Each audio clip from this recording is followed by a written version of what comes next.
Given some information about a hyperbola, we can find all the important parts and sketch a graph. First thing I'm going to notice about my hyperbola is that it's a hyperbola. I can tell it's a hyperbola because x and y are both squared and my two terms are subtracted. So it's definitely a hyperbola. Next thing to notice, the center. I have x minus 0, right? Just x, y minus 0, just y, which tells me my center is at 0, 0. There it is. There's the center. Next thing I'm going to notice is the x squared is the positive term. The x squared term is the positive term, which tells me the transverse axis is the x-axis, which means my hyperbola is going to open along the left axis, along the x-axis, also known as left and right. So whatever two pieces to my hyperbola that I have, they're going to open to the left and the right. Okay, now we have to work on where are they? Well, the distance from the center to a vertex is a, and that's with the positive term with the x term. So a squared is 16, which tells me a is 4, distance from the center to the vertex, so I can locate my vertices 4 each way along the transverse axis. So my vertices are at 4, 0 and negative 4, 0. We can also locate the points on the conjugate axis using b. B squared is with the y term, b squared is 9, which means b is 3. So I'm going to go perpendicular to the transverse axis. That'll be up and down, a distance of 3.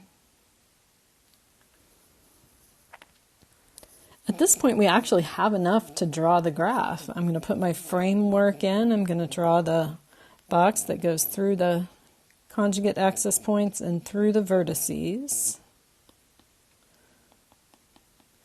And then my asymptotes go through the center and through the corners of the box. And then my actual graph goes through the vertices and along the asymptotes. So my two pieces are left and right, through the vertices, along the asymptotes, and there we go. So we have the graph. That's good. But there's still some other details to wrap up here. Let's see. If I know A and B, I can find C. The Pythagorean relationship for a hyperbola is c squared equals a squared plus b squared. And I know both a and b, so we can definitely find c.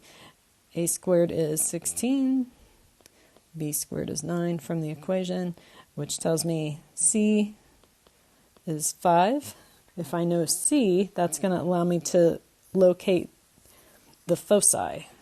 The foci are a distance of c, a distance of 5, away from the center in the same direction as the vertices. So on the x-axis, my foci are 5, 0 and negative 5, 0. Technically, they're not on the graph. The graph doesn't go through them, but we can locate them anyway. And last thing, we need equations of asymptotes. And we drew the asymptotes. We could look at them and figure out what their equations are, or we can remember how those go.